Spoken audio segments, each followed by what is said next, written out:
Hello. We're going to attempt to solve the following equation, which is a linear ordinary differential equation, namely in brackets x minus 1, close brackets, y double prime minus xy prime plus y equals 0, subject to the initial conditions that when x is 0, y is equal to minus 2, and once again, when x is 0, y prime is equal to 6. Now, I found this equation online when I was trawling through mathematics videos on YouTube. And this equation was solved subject to these initial conditions by the math sorcerer, and I've put his web address down here below so that you can go to that video and watch it. He uses series to solve this equation, this ordinary differential equation. Now, when I was viewing his video, it was a very good video, and it was a very powerful method of obtaining the required solution. But I thought to myself, well, is there an easier or a simpler or a quicker way of solving this particular equation, and without using series? And it turns out that there is. But it's not the case with all types of this kind of equation. But the method that I'm going to show you does work for this particular one. And hopefully it shouldn't take that long to solve it. So what we're going to do is we're going to write down the ordinary differential equation again and label it as equation 1. So if I just change colour, we've got x minus 1, y double prime minus xy prime plus y equals 0, and we'll call that equation 1. Now, when I was watching the math sorcerer's video, I immediately identified that there is a very simple linearly independent solution for this equation, but I just happened to see it. Sometimes you can do that with these kind of equations, and sometimes you can't. Sometimes it's not possible to find a very simple solution to an equation like this. For example, if the plus or minus signs have been changed anywhere throughout this equation, it would have meant that the first linearly independent solution would have been different, and might not have been easy enough to obtain. So what I recognised looking at this equation is that if you let a linearly independent solution be, and we're going to prove that this linearly independent solution is legitimate, but if we let a supposed linearly independent solution be y1 equals ax, then we can see that y prime, in fact, actually, that first linearly independent solution, which we've called y1 equals a to the x, we can just say y equals a to the x. So if we differentiate that twice, we get y prime equals a, and we'll write it here, and y double prime equals 0. Now, if we just scroll up and go to this equation again and substitute in the y double prime equals 0 there, the y prime equals a into this part of the equation, and the y equals ax in for y here, we can test to see if the left-hand side of that equation is equal to 0. So what we do is we, whoops, it's just jumped up a little bit there. So we'll write down the left-hand side of that equation again, which is x minus 1 y double prime minus x y prime plus y equals, well, we know that y double prime is equal to 0. So it's just x minus 1 times 0. So if I just scroll up to verify what I'm talking about, we've got y prime, so y double prime equals 0. We just substitute that in there. And then we've got minus x times y prime. Well, the y prime is simply equal to a. So we've got a, and then we've got plus y. Well, we know that the y is equal to ax. So we just write down ax. And if we just scroll down and continue writing underneath, what we find is that that is equal to 0 minus ax plus ax, and minus ax plus ax is just equal to 0. Therefore, because this left-hand side of equation 1, x minus 1, y double prime minus xy prime plus y is equal to 0, and we've verified that by substituting in y equals ax along with all its derivatives, then we can say that y equals ax is a linearly independent solution, and it's one of the linearly independent solutions. Because this is a second order ordinary differential equation, there are two linearly independent solutions, and we found one. Had this been, say, a fourth order ordinary differential equation, then there would have been four linearly independent solutions. If it had been a 10th order ordinary differential equation, then there would have been 10 linearly independent solutions, and so on. So what we want to do now is to find the second linearly independent solution.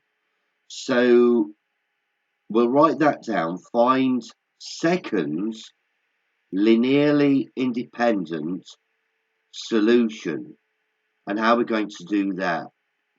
Well, if you've watched previous videos of mine, you will be familiar with how I find a second linearly independent solution using the formula y sub 2 equals y sub 1 multiplied, and I'm going to put this in brackets,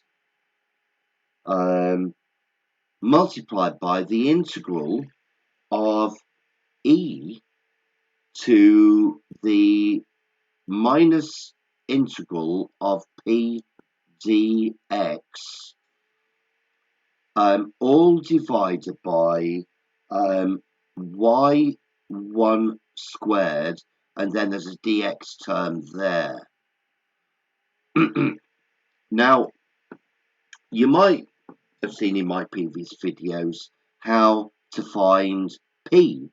What is p?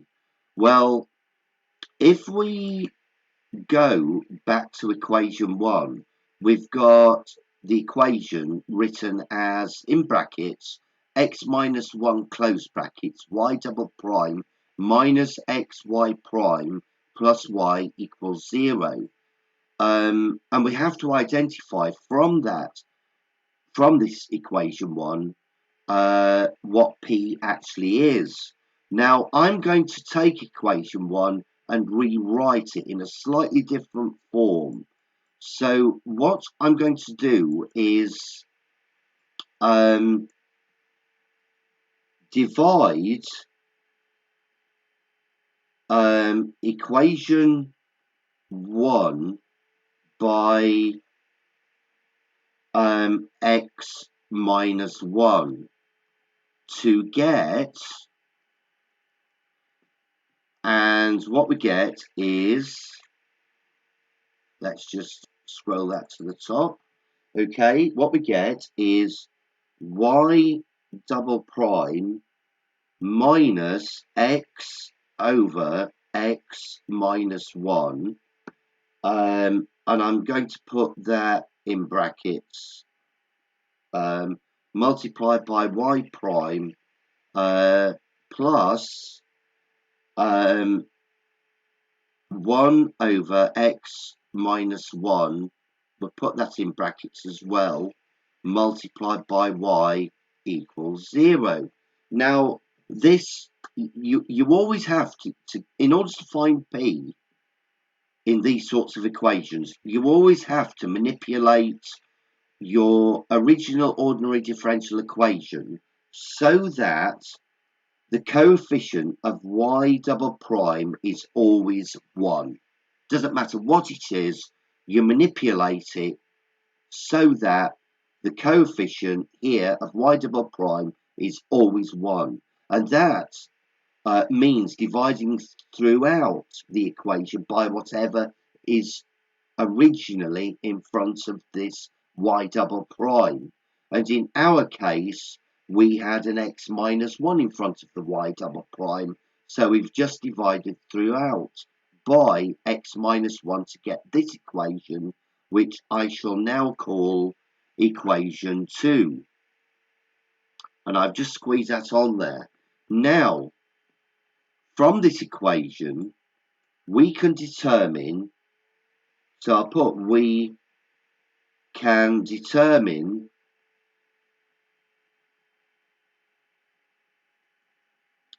that P is equal to minus x over x minus 1, right? And you can put that in brackets if you want, but I'll just leave that like it is for now. So we've got an equation here for the second linearly independent solution.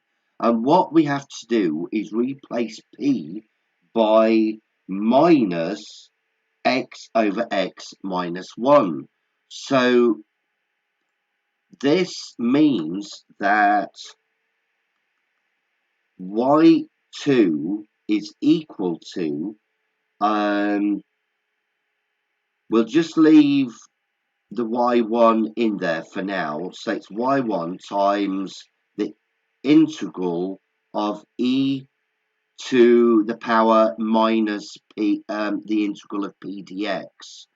So what we do is we substitute in our minus x over x minus 1. Oh, and we've forgotten the integral sign. There we are. And then we divide by y. Ooh, just put the dx term in there and the dx term there. And then what we do is we divide by y1 squared. Let's just close that bracket. Now, we know what y1 is. y1 is a times x. That's our first linearly independent solution. So let's just get rid of this and this and write in our first linearly independent solution, first on the outside of the bracket and then on the inside of the integral, and that's ax all squared. Now we have to solve and integrate and simplify this expression. So first of all, we rewrite it as y2 equals ax times, in the brackets, or rather the integral of e to the power of the integral of x over x minus 1 dx,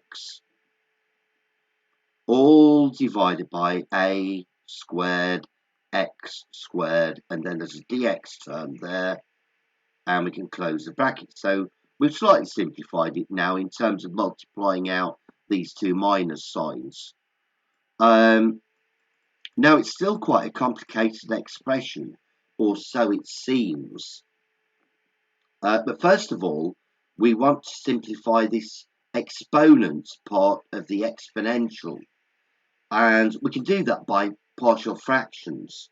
So what we get is that y2 is equal to ax times, in brackets, the integral of e to the power of the integral of, and we'll put this in brackets as well, 1 plus 1 over x minus 1 dx, all divided by a squared x squared. In fact, I'm going to bring this a squared right outside and place it right outside the bracket, because with that you can do that with constant values, so that we get,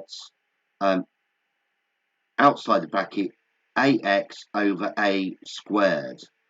Oh, and we want to just put a dx term there and finish off by closing the bracket. And if we now rewrite that out and attempt to simplify it, we've got y2 equals, well, let's look at that formula again. So an a cancels with an a, so we've got x over a. So we've got x divided by a times, bracket, the integral of e. Well, let's go back to the previous expression, and we've got the integral of 1 dx. That just gives us an e to the power x, plus, and then we've got to integrate this 1 over x minus 1 with respect to x. And what we get is a log of x minus 1 plus the log, the natural log of x minus 1. And that's really all in parentheses. So we've integrated that, divided by x squared, and then there's a dx term there, and we can close the bracket. Now this still looks quite a mouthful, really, but we can simplify it further. So y2 equals x over a multiplied by the integral of e to the x times e to the log of x minus 1. To make that a bit straighter, all divided by x squared. And then we've got a dx term there. Now, if we just scroll up a little, what we find is that we've got x over a times the integral of e to the x. The e to the x just stays as it is. So we've got e to the x, but what is e to the log x minus 1? Well, e to the logarithm of anything is just that anything. So e to the logarithm of any number is just that number. So we can write down x minus 1. And that's all divided by x squared. And we put a dx there. I forgot to put the integral sign in, so we'll put that in. And now we can simplify a little bit more. So this is equal to x over a times the integral of e to the x over x, and we'll just put brackets around this, minus e to the x over x squared dx. And again, this might look a bit of a nightmare to integrate, but what you have to try and remember is that the derivative with respect to x of e to the x over x, the derivative with respect to x of e to the x over x is equal to, well, first of all, differentiate the e to the x. You just get e to the x, and you leave the x underneath alone. And then you leave the e to the x alone, but you differentiate whatever is in the denominator, and you get minus over x squared. So we get e to the x over x minus e to the x over x squared. That is exactly what we've got inside the integral sign here. So we can write that y2 equals x over a multiplied by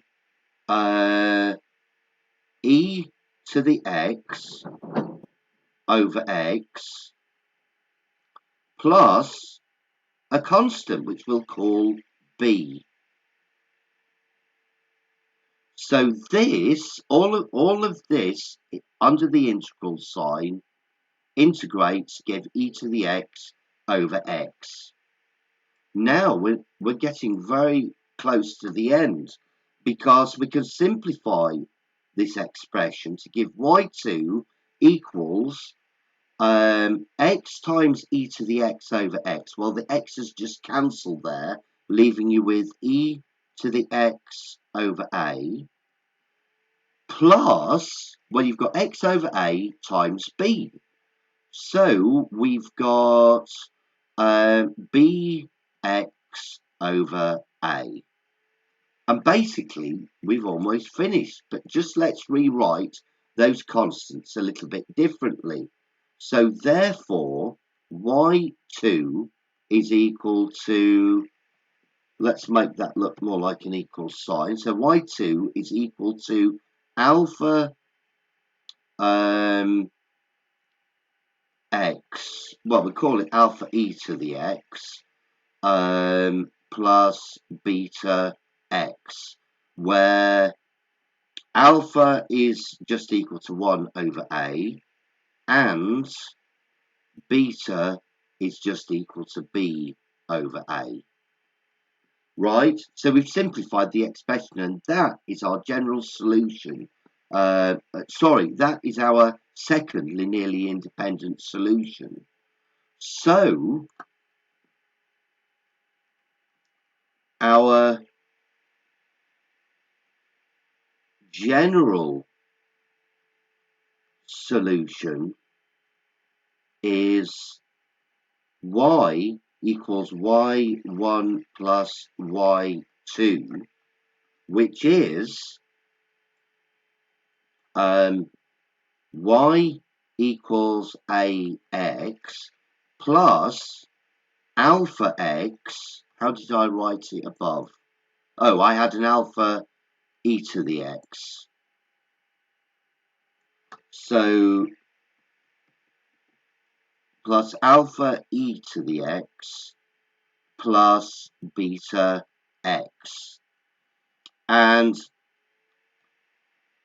these two terms here just get absorbed into one constant. So therefore, y equals, what shall I call it? Well, we need some more constants. I'll just call them constants 1 and 2. So we've got C1x plus, well, this is still alpha e to the x. So I guess I should just keep that as alpha e to the x, where C1 is just equal to alpha plus beta. But that is our general solution. Now,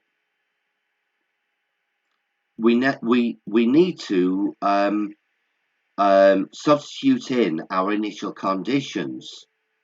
So the initial conditions state that y of 0 equals -2 and y prime of 0 equals 6. So we have our solution, y equals cx plus alpha e to the x. Cx plus alpha e to the x. I've got a very weird mixture of constants here, but never mind. So when x equals 0, y is equal to -2. So we've got 2 equals 0 plus alpha e to the 0, which implies that alpha equals, in fact, it's -2 there, isn't it? So alpha equals -2. Right, so we've got one constant. Now, if we differentiate this expression, this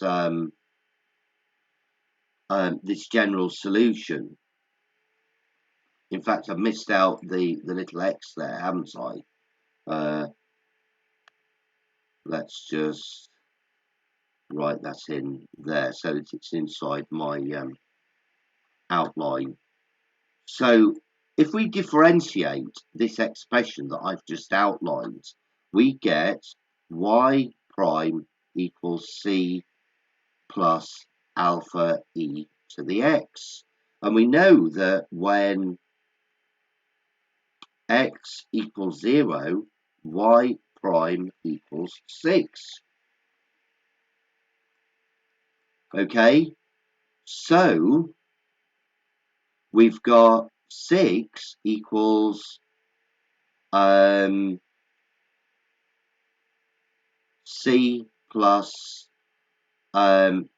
alpha, because the e to the x goes to 1 again. The x is 0, so e to the 0 becomes 1. We know that alpha is equal to -2, so c is equal to 8. So what we have, if we substitute those constants in for this general solution, is, let's just scroll down. So our particular solution is now y equals 8x minus 2e to the x. And that's exactly what the math sorcerer got, and we've obtained it probably in as long a time. I was hoping it would be quicker, but there you are. Yeah, it's at least avoided using series. So that's something to think about. But anyway, I hope you've enjoyed that video. Please do come back and I'll see you soon. Okay, bye.